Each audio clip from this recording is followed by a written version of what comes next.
Numerical integration session 4.6 in chapter 4। जैसे कि हमने चैप्टर 4 से स्टार्ट किया कि इंटीग्रेशन क्या है, एरिया अंडर द कर्व हम क्यों फाइंड करते हैं और किस तरह के रूल्स इसमें अप्लाई होते हैं। न्यूमेरिकल इंटीग्रेशन एक इंपॉर्टेंट टेक्निक है जिसके ज़रिए से हम कुछ कॉम्प्लेक्स फंक्शंस को बाय यूजिंग दिस अप्रोचेस उसके एरिया अंडर द कर्व या इंटीग्रेशन फाइंड कर सकते हैं। तो क्या क्या चीज़ें इस सेशन पर हम डिस्कस करेंगे, वो सारी चीज़ें टाइम टू टाइम इसी सेशन का पार्ट रहेंगी। लिहाजा वीडियो फर्दर कंटिन्यू रखने से पहले बताते चलूँ कि इससे रिलेटेड प्रीवियसली वीडियोस हमने यूट्यूब चैनल पर विद सेपरेट प्लेस के साथ कवर कर रखा है। आप यूट्यूब पर आने के बाद फाद हुसैन सी से सर्च करके मेरे यूट्यूब चैनल पर आएंगे, इसके प्लेलिस्ट पर जाएंगे जहाँ डिफरेंट डिसिप्लिन्स की वीडियोस मौजूद है।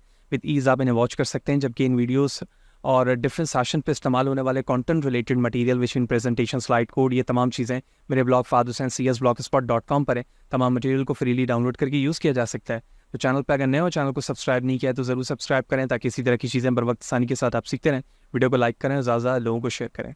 अगर आप आर प्रोग्रामिंग मशीन लर्निंग से इंटरेस्ट रखते हैं तो यूडेमी पे मेरा एक कोर्स लाइव इस वक्त मौजूद है, R programming for complete data science and machine learning. And after the completion of this course, I'm pretty sure about that you can start your career as a data scientist, especially by using the approaches of the R programming. So the session is all about the 4.6 numerical integration। और अगर हम simply देखें तो इन functions को अगर देखा जाए जो बुक के इस पेज पर मौजूद है, और इस 5 काइंड्स के फंक्शंस को बगौर देखने से हमें पता चलता है कि based on the definition of the integration it is very complex to integrate. तो इस प्रॉब्लम्स को रिजॉल्व करने के लिए according to the fundamental theorem of the calculus is still true here, but it is not easy to find the integration. तो based on this 2 techniques यहाँ पर इस्तेमाल होती है न्यूमेरिकल इंटीग्रेशन के अंदर। The first one is a trapezoidal rule and the second one is a Simpson rules.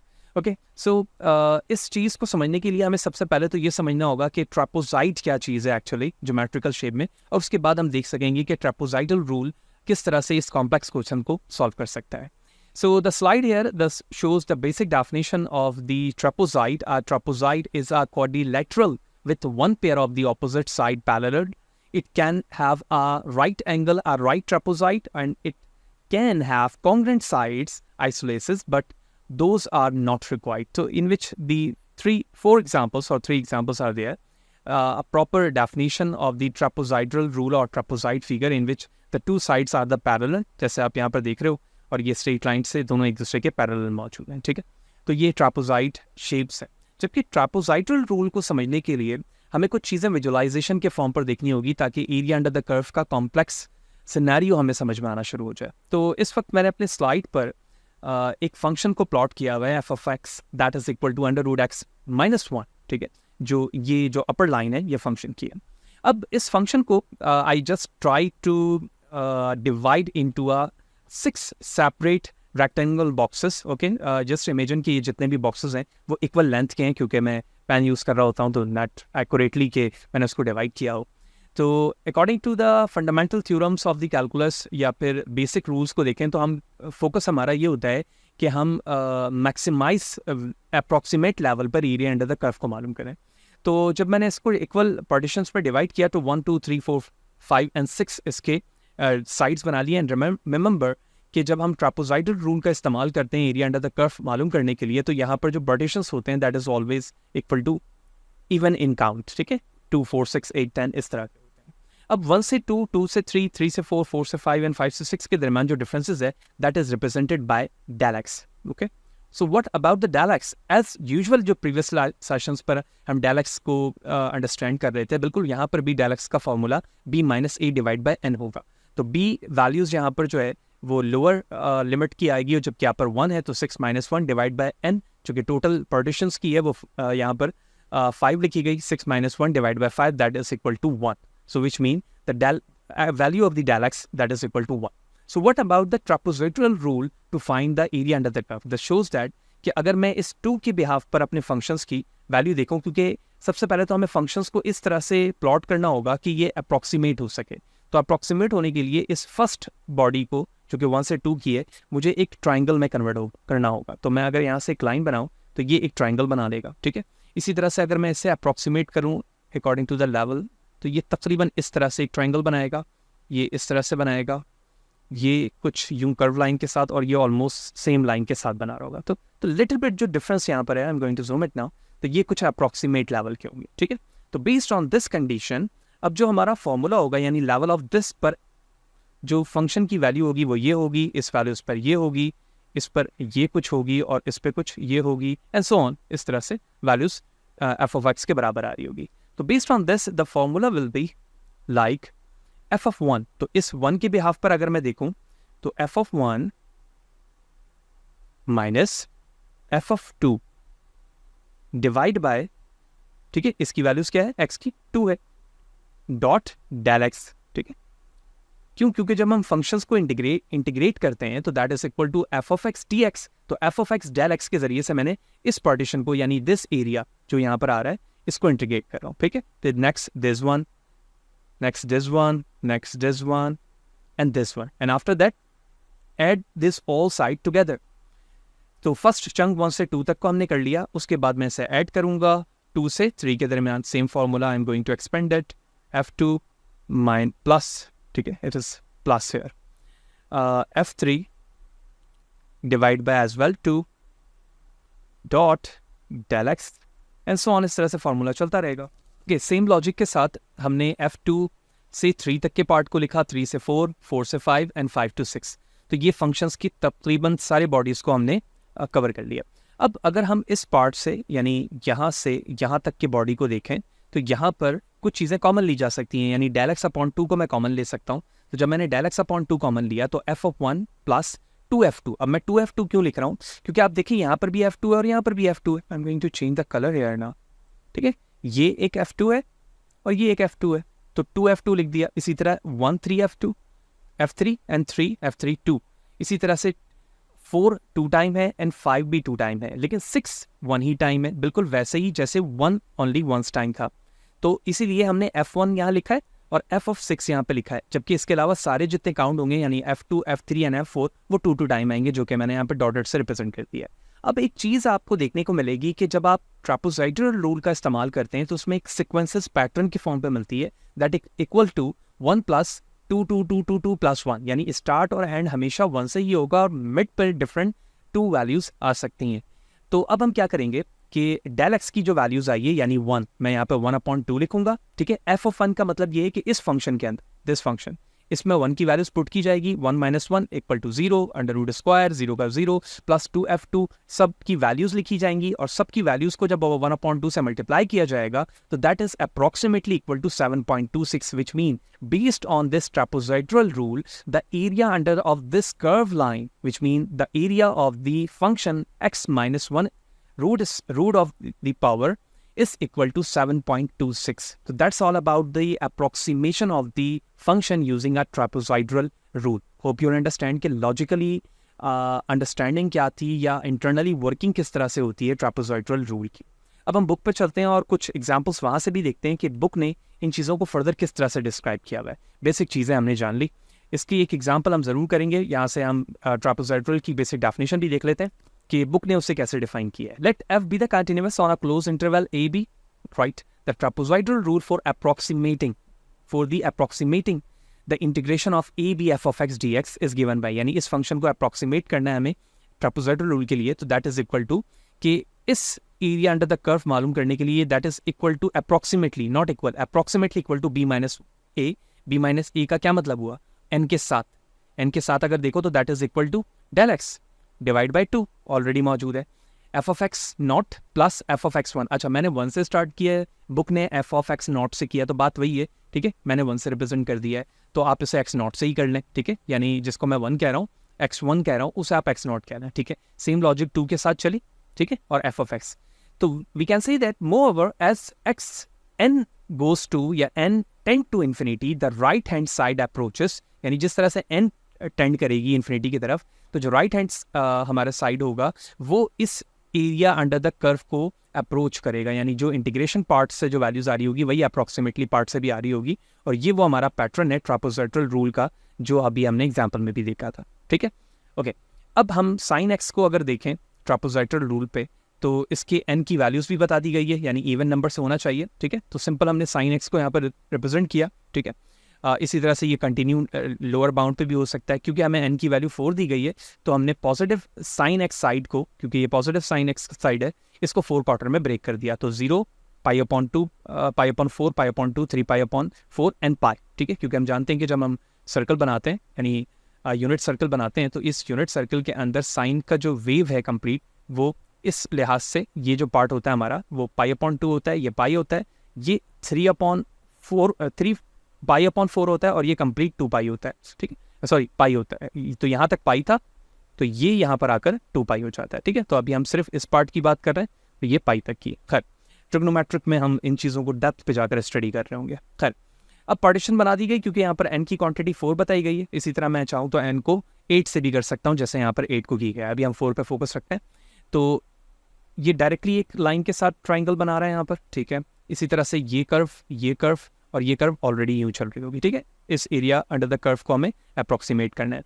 तो हमने फॉर्मूले के मुताबिक अकॉर्डिंग टू द लॉजिक तमाम वैल्यूज़ लिखी, यानी π/8। π/8 का मतलब ये है कि जो वैल्यूज़ हमारे पास डेल एक्स की आ रही है वो ऐसी आ रही है कि जब हम उससे मल्टीप्लाई कर रहे हैं तो दैट इज इक्वल टू π/8। उसके बाद हमने sine and 4 values of the sine सारी लिखी, यानी 0, π/4, π/2, 3π/4 एंड पाई। ये सारी वैल्यूज़ हमने यहाँ पर लिखी है और इस बिहाफ पर जब हम इसे कैलकुलेट यानी सिंप्लीफाई करते हैं तो that is approximately equal to 1.896। That's the area under the curve of this sine X based on the lower and upper limit 0 and pi, ठीक है। तो यही ग्राफ में क्योंकि लिमिट मौजूद थी, यही वजह है कि हमने अपर पार्ट ही इसका बनाया है। इसी को अगर हम nth इक्वल टू 8 पर लेके जाते हैं तो आप यहाँ पर देख रहे हो कि ये जो एरिया है वो 0 से पाई तक चला, लेकिन जो लोअर बाउंड्रीज थी वो फर्दर ब्रेक होगी, क्योंकि जब हम ट्रिग्नोमेट्रिक फंक्शंस के अंदर एरिया के रेडियन और डिग्री फॉर्म्स पे देखते हैं, ठीक है। मैं अगर इस बाउंड्री की बात करूं तो इस तरह से एंगल्स बन रहे होते हैं। ये एंगल रेडियन भी हो सकते हैं और डिग्रीज पे भी हो सकते हैं, ठीक है। इस साइड की भी बात करूं तो ये डिफरेंट बन रहे होते हैं, ठीक है। तो इसी तरह से उनको ब्रेक करके यहाँ पर दिखाया गया है। That's a basic thing of the trigonometric. Same logic के साथ तमाम वैल्यूज इसमें लिखी गई and that is equal to approximately equal to 1.974। तो there is a little bit difference between the area under the curve. That's just because of this कि आपको exact value नहीं देती बल्कि approximately area under the curve देती है, जो properly हमने with the help of the example sine x समझ लिया, ठीक है। होप यू अंडरस्टैंड कि ट्रापेजॉइडल रूल क्या है और किस तरह से वो न्यूमेरिकल इंटीग्रेशन के अप्रोच को इस्तेमाल करते हुए area under the curve find करता है for the complex functions. Okay, the next thing Simpson rules. What about the Simpson rules? इस चीज़ को समझने के लिए हम सबसे पहले तो कुछ बेसिक डेफिनेशन समझते हैं कि अगर हमारे पास एक फंक्शन है p of x that is equal to ax square plus bx plus c, so you can say that in a form of the quadratic functions. So the area under the curve for the p of x that's start from a to b, which mean upper and lower limit, that is equal to b upon a divided by 6. So b upon a, there is something values that is choose del of x, you can say p of a, ठीक है, यानी function में उस a की value हम apply कर रहे हैं plus 4p multiply by a plus b divided by 2 plus p of b. So that is a complete function or understanding of the Simpson rule. That is the second approach that is normally used to approximate the definite interval. ठीक है, in each sub interval you approximate the function by the first degree polynomial. ठीक है, the first degree polynomials की जो problems है उसे हम Simpson rules के इस integral part या integral approach के जरिए से solve कर रहे होते हैं। अच्छा, इसको अगर मैं सिंपलेस्ट वे पे डिफाइन करूं तो कुछ इसके डायग्रामेटिक व्यू किस तरह से बनेगा उसे एक दफ़ा देख लेते हैं, ठीक है। उसके बाद हम फॉर्मूले पे आएंगे और सेम क्वेश्चन को सॉल्व करके भी देखेंगे। लेकिन ट्रापेजॉइडल रूल्स के अंदर हमने देखा था यहाँ पर कि किस तरह से उसे ब्रेक किया जा रहा होता है, ब्रेक डाउन किया जा रहा होता है और उसके बाद उसके फार्मूलेस को अप्रोच किया जा रहा होता है कि अप्रॉक्सीमेटली वैल्यूज़ किस तरह से निकलेगी।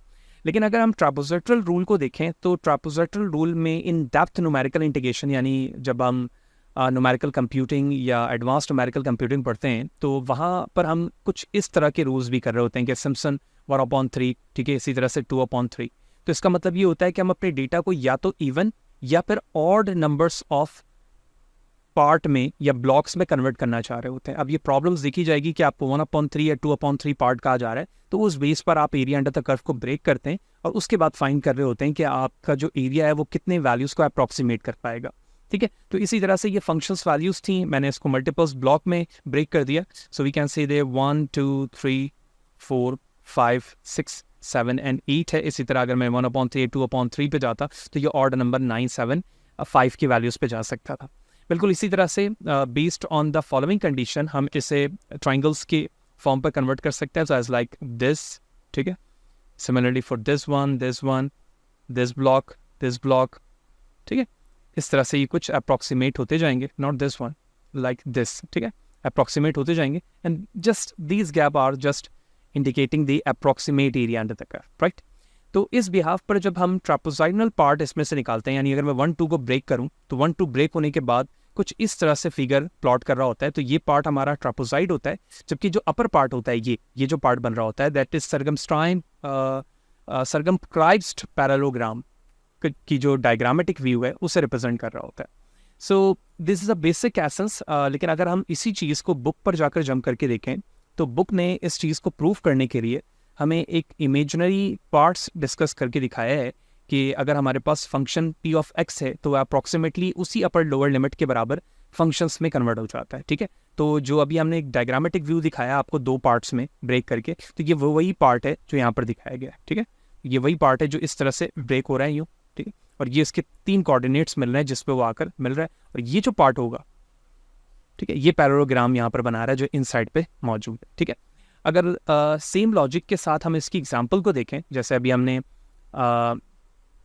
सिम्पसन रूल्स की एग्जांपल से पहले जो इंटीग्रल पार्ट देखा दिस, ठीक है, तो इस चीज़ को जब सिंप्लीफाई किया जाता है, क्योंकि ये तो काफ़ी कॉम्प्लेक्स यहाँ पे लॉजिक है इसकी, अगर हम इसके सिंप्लीफाइज रूल को देखें, हियर इट इज, तो ये हमारे पास सिम्पसन रूल्स है जो इंटीग्रेशन के प्रॉब्लम को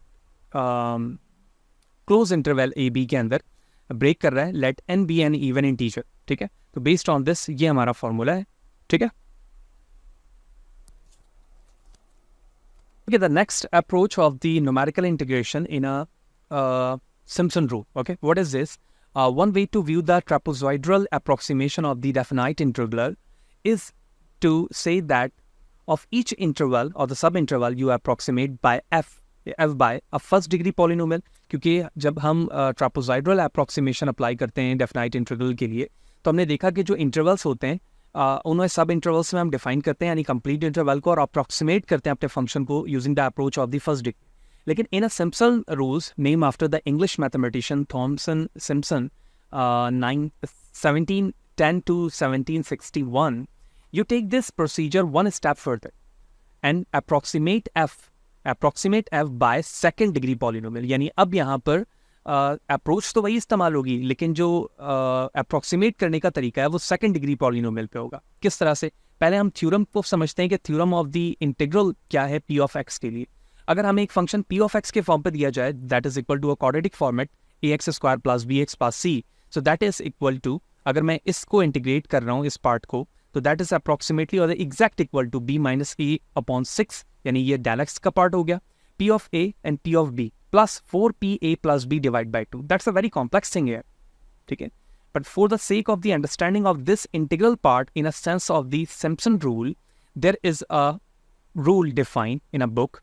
Here it is. It says that if f is a continuous on a closed interval ab and let n be an even integer, जबकि n जो होगा हमारा वो even integer, ठीक है। अब मैं partitions के लिए कह सकता हूँ, यानी सब इंटरवल्स में डिफाइन करना, तो इस बिहाफ पर जब सिम्पसन रूल इसको अप्रोक्सीमेट करेगा तो that is equal to b upon a divide by 3n। मैं कह सकता हूँ कि ये जो पार्ट होगा हमारा यहाँ तक वो डेल x का होगा, जबकि 3 जो है वो एज अ कांस्टेंट इस्तेमाल हो रहा है, f of x and f of last, ये दोनों सिंपल ही रहेगा as usual according to the trapezoidal rule. जबकि पैटर्न जो है वो 4x1 2x2 4x3 2x4 4x5 3x 2x2 and so on.